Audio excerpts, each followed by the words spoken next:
Ethan Cole stood in the middle of a large, empty room. The walls were smooth and gray, with strange lights glowing softly above him. Around him sat a group of aliens, their faces unlike anything he had ever seen. Some had skin that shimmered like metal, while others had eyes that glowed bright blue or green. They didn't look angry, but they didn't look kind either.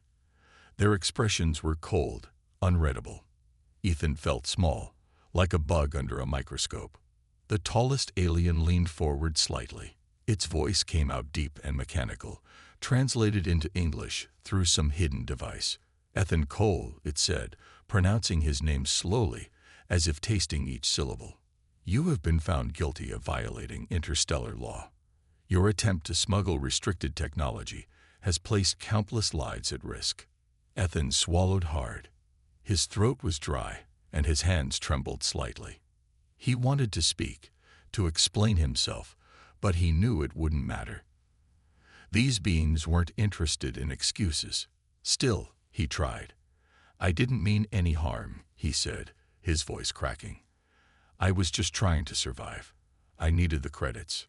Silence. One of the smaller aliens snapped, its voice sharp and shrill. Ethan flinched and took a step back. The guards standing beside him, a pair of towering robots with glowing red eyes, didn't move, but their presence made him feel even more trapped. The tall alien continued as if nothing had happened. Your actions cannot go unpunished. For your crimes, you will be exiled to Irindor 7. Ethan's heart sank. He had heard stories about Irindor 7. Everyone called it the Deathworld. It was a place where no one survived for long.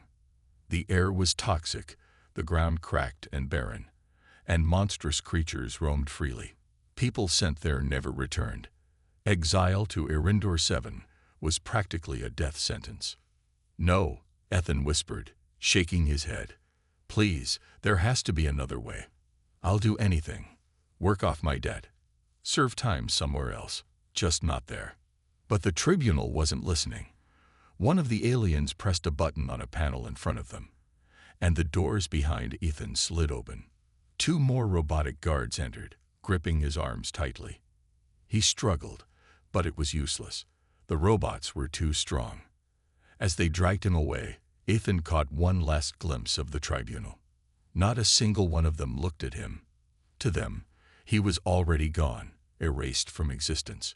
He shouted, begged, and pleaded, but his words echoed uselessly in the vast chamber. No one cared. The guards led him down a series of hallways until they reached a docking bay. There, a small transport ship waited, its engines humming softly. Ethan was shoved inside, and the door sealed shut behind him. As the ship lifted off, he pressed his face against the window, staring at the tribunal station growing smaller and smaller. Then, all he could see was the endless blackness of space. Hours passed, or maybe it was days. Ethan couldn't tell. The ship flew automatically, and there was nothing for him to do but sit and think. He thought about his life before this mess. He had been a trader moving goods between planets. It wasn't glamorous work, but it paid the bills. He remembered how he'd gotten desperate after losing a big shipment.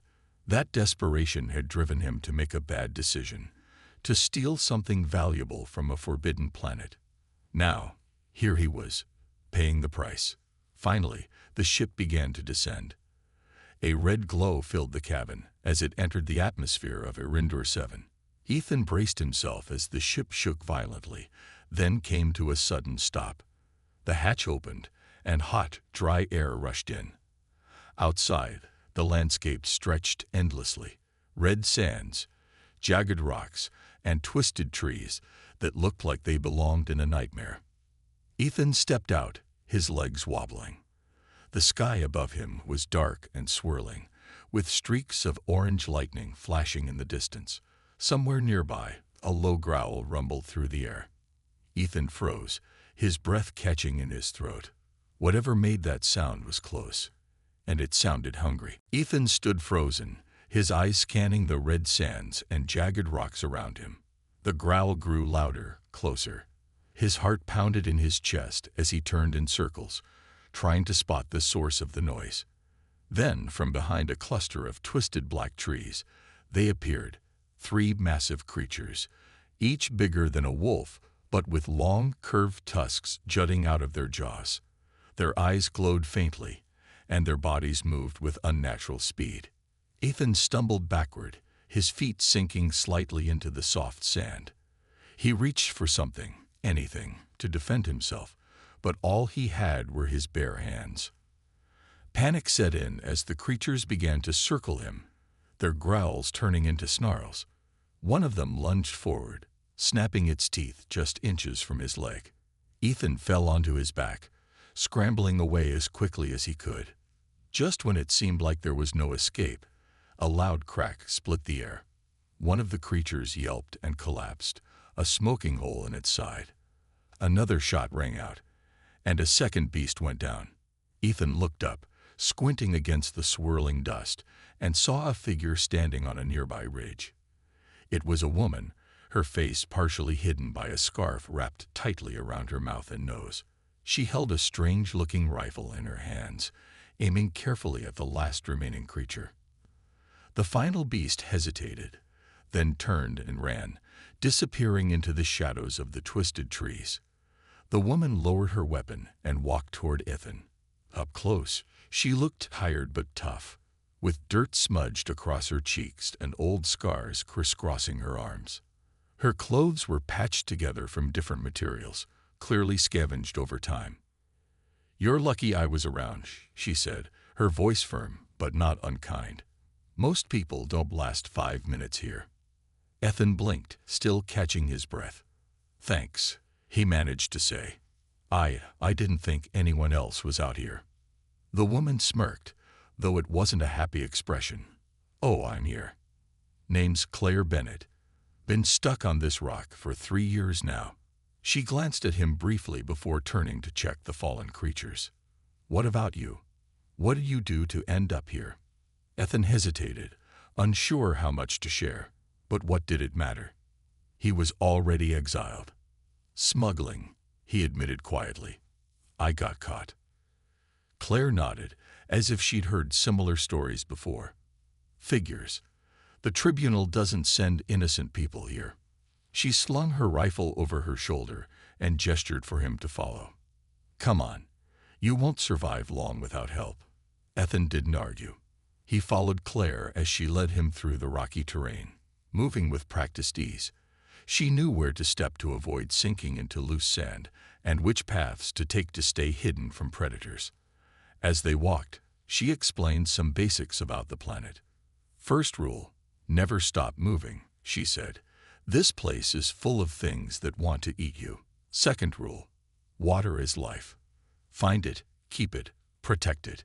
Third rule, trust no one. Not even me, unless I give you a reason to. Ethan listened carefully, nodding along. He noticed how alert she was, constantly scanning their surroundings. Every so often, she would pause, listening for sounds or watching for movement. It was clear she had learned to live cautiously, or not live at all. After an hour of walking, they reached a small cave tucked into the side of a cliff. Inside, Claire had set up a makeshift camp. A few blankets were spread out on the ground, and a pile of supplies sat neatly stacked in the corner. There was also a small fire pit, though it was currently unlit. "This is home," Claire said simply. "Not much, but it keeps me alive." Ethan looked around, feeling both amazed and overwhelmed. "How do you survive out here?" he asked. Claire shrugged. "You adapt. Learn the land, learn the patterns, and you fight when you have to." She tossed him a canteen. "Drink. You'll need it." As Ethan drank, he realized something important. Claire might be tough and guarded, but she had saved his life. For now, that was enough. He didn't know what tomorrow would bring, but at least tonight, he wouldn't face it alone. The next morning, Ethan woke up to the sound of Claire rummaging through her supplies. The cave was dimly lit by the early light filtering through the entrance, casting long shadows on the rocky walls. Ethan sat up slowly, his body stiff from sleeping on the hard ground. He rubbed his eyes and looked around, still trying to adjust to this strange new reality. Claire glanced at him as she packed a small bag. "Get up," she said. "We're moving out soon. You can't stay in one place too long here. Not unless you want trouble finding you." Ethan nodded and stood, stretching his sore muscles. "Where are we going?" he asked. "There's an old ruin a few miles from here," Claire replied. "It's dangerous, but if we're careful, we might find something useful. Tools, food, maybe even weapons." She paused and gave him a sharp look. "But listen carefully. Those ruins aren't just filled with treasure. They're also full of traps and things that don't like visitors." Ethan swallowed hard but didn't argue. He knew better than to question her after everything she'd done for him so far. As they left the cave, Claire handed him a short knife. "Take this. It's not much, but it's better than nothing. And try to keep up. Falling behind gets people killed." They moved quickly across the barren landscape, the red sands crunching under their boots. The air was dry and hot, making Ethan's throat feel scratchy despite the water he'd drunk earlier. Every step felt heavier than the last, but he forced himself to focus. He couldn't afford to slow down, not with Claire leading the way and predators lurking everywhere. After a while, they reached the edge of a deep canyon. At the bottom, scattered among jagged rocks and twisted metal, were the remains of ancient structures. Some looked like crumbling towers, while others resembled broken statues. Strange symbols were carved into the stone, glowing faintly in the sunlight. "This is it," Claire said, crouching low to scan the area. "Stay close and watch your step. These places are rigged with traps." Ethan followed her cautiously, his eyes darting around. The ruins felt eerie, almost alive, as if they were watching him. As they climbed down into the canyon, he noticed more details, the way the symbols seemed to pulse with light, the faint hum coming from somewhere below, and the occasional flicker of movement in the shadows. Suddenly, Claire stopped and held up a hand. "Wait," she whispered. She knelt beside a patch of sand and brushed it away, revealing a thin wire stretched taut across the ground. "Tripwire," she muttered. Carefully, she disarmed it with a small tool from her belt. One wrong step, and we'd be buried under rocks, or worse. Ethan nodded, feeling a chill run down his spine. This place was more dangerous than he'd imagined. They continued deeper into the ruins, finding bits of old technology and supplies along the way.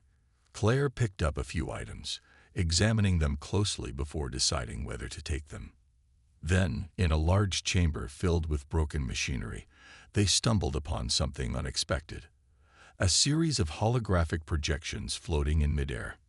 The images showed maps of the planet, diagrams of strange devices, and recordings of alien voices speaking in languages Ethan didn't understand.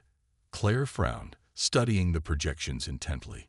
"This wasn't just a settlement," she said softly. "It was some kind of experiment." "What do you mean?" Ethan asked. "I'm not sure yet," Claire admitted. "But whatever happened here, it wasn't natural. Someone built this place, and they didn't leave peacefully." Before Ethan could respond, a low rumble echoed through the chamber. Dust fell from the ceiling, and the ground shook slightly. Claire grabbed his arm. "We need to go. Now." They hurried back the way they came, the ruins growing darker and more unstable with each passing second. Ethan's mind raced with questions, but he pushed them aside. Survival came first. For now, the secrets of the ruins would have to wait. As Ethan and Claire made their way back to the surface, the shaking grew worse. Rocks tumbled down from the cliffs above, narrowly missing them as they scrambled through the ruins. The air was thick with dust, making it hard to breathe. Ethan coughed, covering his mouth with his sleeve, while Claire moved ahead with determination, her eyes scanning for a safe path. When they finally emerged from the canyon, both of them were covered in dirt and sweat. They stopped for a moment to catch their breath, leaning against a large boulder. Ethan looked at Claire, his expression tense. "What caused that? Was it something we did?" Claire shook her head. "Could have been anything. This planet doesn't like being disturbed. Or maybe. She trailed off, glancing back toward the ruins. Her voice softened. Maybe someone else is here. Before Ethan could ask what she meant, a sound caught their attention, a faint whistle cutting through the wind. It wasn't an animal or the planet itself. It sounded human. Claire's hand went to her rifle immediately, and she motioned for Ethan to stay quiet. They crept forward cautiously, following the sound until they reached a narrow ravine. Hidden among the rocks was a man, sitting by a small fire. He looked up as they approached, his face breaking into a grin. "Well, well," he said, standing up. "Looks like I'm not the only one who survived."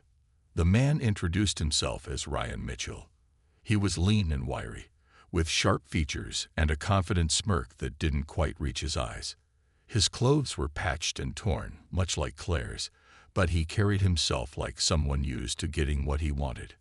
"Ryan's been here almost as long as I have," Claire said after a brief exchange. Her tone was neutral, but Ethan noticed the way her fingers tightened around her rifle. "He knows this place better than most." Ryan nodded proudly. "That's right. And I know things you two don't." His gaze shifted to Ethan. "Like how to get off this rock." Ethan's heart skipped a beat. "What do you mean?" he asked. "There's a shuttle buried near the northern edge of the ruins," Ryan explained. "Old tech, but still functional if you know how to fix it. Problem is, it's guarded by traps and creatures alike." Claire frowned. "Why are you telling us this now?" Ryan shrugged. "Because I can't handle it alone. Not anymore. If we work together, we might stand a chance." At first, Ethan felt a flicker of hope. Maybe this was their ticket out. But Claire seemed skeptical. "And what happens once we get the shuttle working?" she asked sharply. "You planning to hog it for yourself?" Ryan laughed, though there was no warmth in it. "Relax. We'll figure that out when the time comes." For a while, they traveled together, heading north toward the location Ryan had described. As they walked, Ethan couldn't shake the feeling that something was off about Ryan. The man was charming, yes, but also unpredictable. He kept glancing at Claire's rifle and supplies, his smile never quite hiding the calculation in his eyes. One evening, as they set up camp, tensions boiled over. Ryan accused Claire of hoarding food, claiming she wasn't sharing fairly. When she refused to back down, he lunged at her, trying to grab her pack. Ethan stepped between them, shouting for them to stop. "You're going to get us all killed," Ethan yelled, his voice trembling with anger. "We need to stick together." Ryan backed off, but his expression darkened. "Fine. For now." That night, Ethan lay awake, staring at the stars. He trusted Claire, but Ryan was a wild card, and wild cards were dangerous. Little did Ethan know, Ryan had already begun plotting his next move, and betrayal was closer than any of them realized. The next morning, the group set out again, heading deeper into the harsh landscape. The northern edge of the ruins was still a day's journey away, and the terrain grew rougher with every step. Ethan stayed close to Claire, keeping a wary eye on Ryan. Something about the man made Ethan uneasy, though he couldn't put his finger on it. As they walked, Ryan kept talking, too much, in Ethan's opinion. He told stories of his time on Erindor 7, boasting about how he'd outsmarted predators and survived storms. But there was something off about his tone, as if he were trying too hard to sound confident. Claire barely said a word, her focus entirely on the path ahead. By late afternoon, they reached a rocky plateau overlooking a wide valley. In the distance, Ethan could see the remains of what looked like a massive structure, a crumbling dome half buried in the sand. That had to be where the shuttle was hidden. "We're getting close," Ryan said, pointing toward the dome. "But we'll need to move carefully. This area is crawling with those tusked beasts." Claire nodded, scanning the horizon. "We'll rest here for a bit, then head down at dusk. The creatures are less active after dark." Ryan agreed, but Ethan noticed how he kept glancing at Claire's pack. It held most of their supplies, including spare ammunition for her rifle. Ethan didn't like the way Ryan's hand hovered near his own weapon. When night fell, they began their descent into the valley. The air grew colder, and the wind carried an eerie howling sound that set Ethan's nerves on edge. They moved quietly, sticking to the shadows. As they neared the dome, Ryan suddenly stopped and bent down, pretending to tie his boot. "Come on," Claire urged, turning back to look at him. "We don't have time for this." Ryan stood up slowly, a sly grin spreading across his face. Before anyone could react, he pulled a small device from his pocket and pressed a button. A loud crackling noise erupted from the ground beneath them, and the earth began to tremble. "What did you do?" Claire shouted, stumbling as the ground shifted. Ryan laughed, backing away. "Just evening the odds. You two aren't the only ones who know this place." With that, he turned and ran toward the dome, disappearing into the darkness. Ethan and Claire exchanged a panicked glance before sprinting after him. Inside the dome, they found Ryan standing near a large metal hatch embedded in the floor. He was using a crowbar to pry it open, grunting with effort. Sparks flew as the hatch creaked upward, revealing a staircase leading underground. "You're not leaving without us," Ethan yelled, stepping forward. Ryan spun around, holding a knife in one hand. His smile was gone now, replaced by a cold glare. "Try to stop me, and I'll slit your throat right here." Claire raised her rifle, aiming it squarely at him. "You touch either of us, and I'll shoot." For a moment, no one moved. The tension was thick enough to cut with a blade. Then Ryan smirked and backed toward the staircase. "Suit yourselves, but good luck finding another way off this rock." He disappeared down the stairs, leaving Ethan and Claire alone. Claire lowered her rifle, her jaw clenched tight. "We can't let him get away with this," she said. "Not after everything." Ethan nodded, determination replacing his fear. "Then we follow him. Whatever's down there, we'll deal with it together." They descended cautiously, the narrow staircase lit only by faint glowing panels on the walls. The air smelled damp and metallic, and the hum of machinery grew louder the deeper they went. At the bottom, they entered a vast chamber filled with old equipment and control panels. In the center of the room stood a sleek shuttle, its surface scratched but intact. Ryan was already inside, fiddling with the controls. Ethan and Claire crept closer, staying low to avoid being seen. Just as Ryan powered up the engines, Claire fired a warning shot near his feet. The loud bang echoed through the chamber, startling him. "Get out of the shuttle," Claire demanded, her voice steady despite the adrenaline coursing through her veins. Ryan hesitated, his eyes darting between them and the exit. For a moment, it seemed like he might comply, but then he lunged for a lever on the console. Alarms blared as the shuttle systems came online, and the entire chamber began to shake. "We need to stop him," Ethan shouted over the noise. Claire didn't hesitate. She fired again, this time hitting the shuttle's wing. Sparks flew, and the engine sputtered. Ryan cursed, abandoning the controls and charging at them with a wild look in his eyes. What followed was a chaotic struggle, punches thrown and shouts echoing through the collapsing room. Finally, Ethan managed to knock Ryan to the ground, pinning him down. Breathing heavily, Claire stepped forward. "It's over," she said firmly. "Now, tell us how to fix this mess, or we all die here." Ryan glared at them, but said nothing. The chamber continued to crumble around them, forcing Ethan and Claire to make a choice: save themselves or risk everything to uncover the truth hidden within the ruins. The chamber shook violently as alarms blared and dust rained down from the ceiling. Ethan held Ryan firmly on the ground, his chest heaving with effort. Claire scanned the room quickly, her mind racing. The shuttle was damaged, but not beyond repair, if they acted fast. "Ethan," she called out, her voice sharp. "Tie him up. Use whatever you can find." Ethan hesitated for a moment, unsure what to use. Then he spotted a length of cable lying nearby. He grabbed it and bound Ryan's hands behind his back, making sure the knots were tight. Ryan struggled but didn't resist too much, knowing he was outnumbered. Claire turned her attention to the shuttle. She climbed inside and began examining the controls, her fingers flying over buttons and switches. The engine sputtered again, sending sparks into the air, but she didn't flinch. "We don't have much time," she muttered. "This place is coming apart." Ethan joined her, peering over her shoulder. "What do you need me to do?" "Look for tools," she said without looking up. "Anything that might help fix this, and keep an eye on Ryan. He's slippery."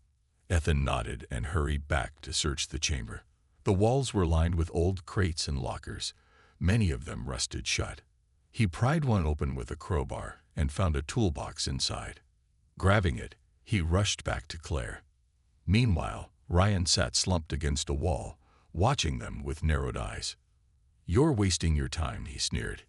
"Even if you fix the shuttle, you won't make it far. The tribunal knows where this place is. They'll hunt you down." Claire ignored him, focusing on the task at hand. With Ethan's help, she managed to stabilize the engine just enough to power up the shuttle systems. The hum grew steadier. The warning lights still flashed across the console. "We're ready," Claire announced. "Get in." Ethan helped her drag Ryan aboard, securing him in a seat near the rear. As they strapped themselves in, the entire structure groaned ominously. Large chunks of debris fell from above, narrowly missing the shuttle. "Hold on," Claire shouted as she activated the thrusters. The shuttle lifted off the ground shakily, its battered frame rattling under the strain. Ethan gripped the edge of his seat, bracing for impact as they shot upward through the collapsing chamber. They burst into the open air just as the dome below collapsed entirely, sending a massive cloud of dust billowing into the sky. For a moment, all Ethan could see was red sand and swirling clouds. Then the shuttle stabilized, climbing higher and faster. Ryan leaned forward as much as his restraints would allow. "You think you've won?" he spat. "This isn't over. None of us are safe, not while the tribunal is out there." Claire glanced at him in the rearview mirror. "Shut up, Ryan. You had your chance to play nice. Now sit there and be quiet." As they flew further away from the ruins, Ethan noticed something strange on the horizon. A fleet of ships descending rapidly toward them. Their sleek designs marked them clearly as belonging to the Galactic Tribunal. "They're here," Ethan said, his voice tense. "What do we do now?"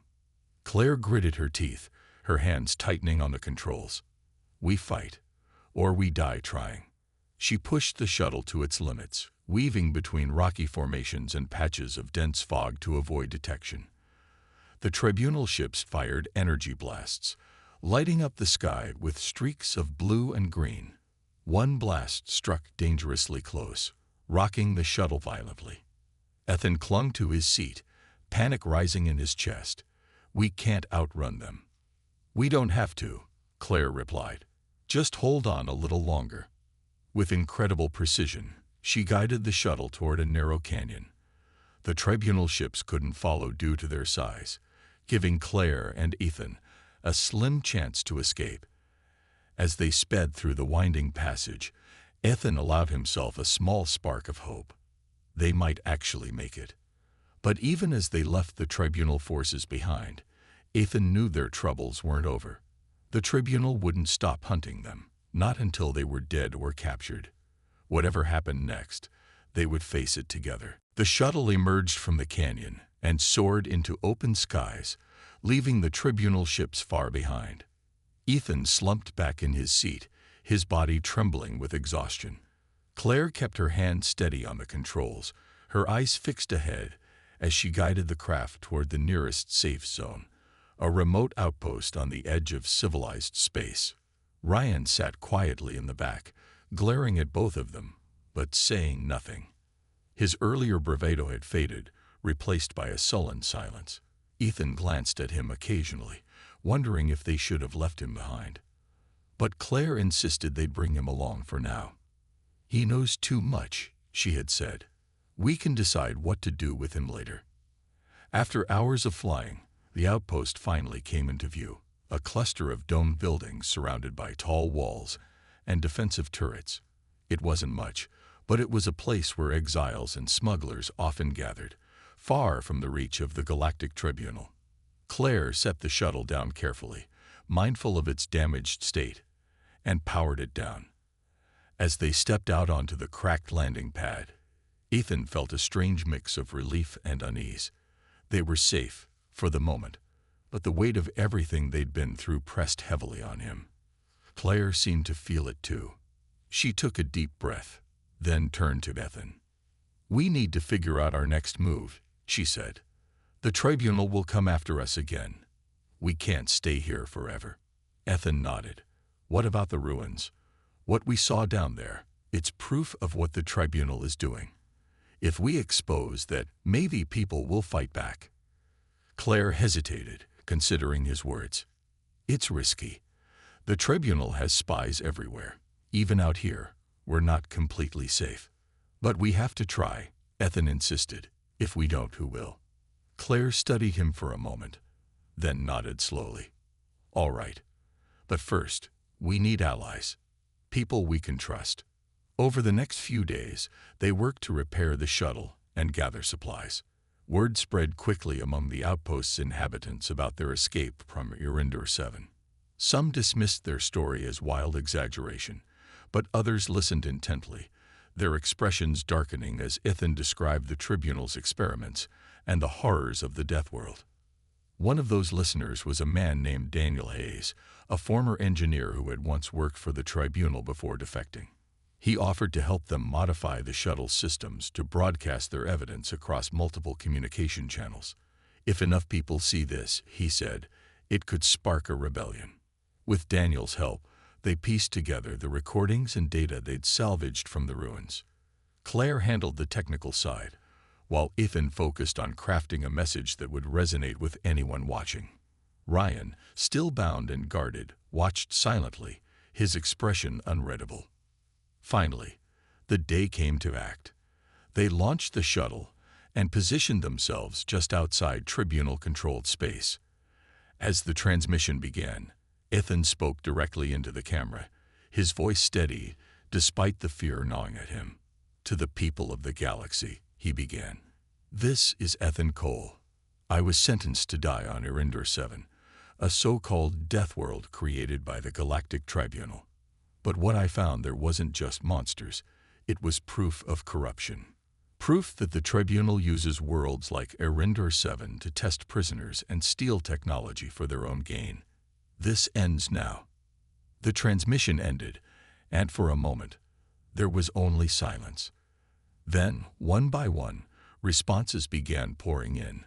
Messages of outrage, support, and defiance. Resistance groups sprang up overnight, vowing to challenge the Tribunal's authority.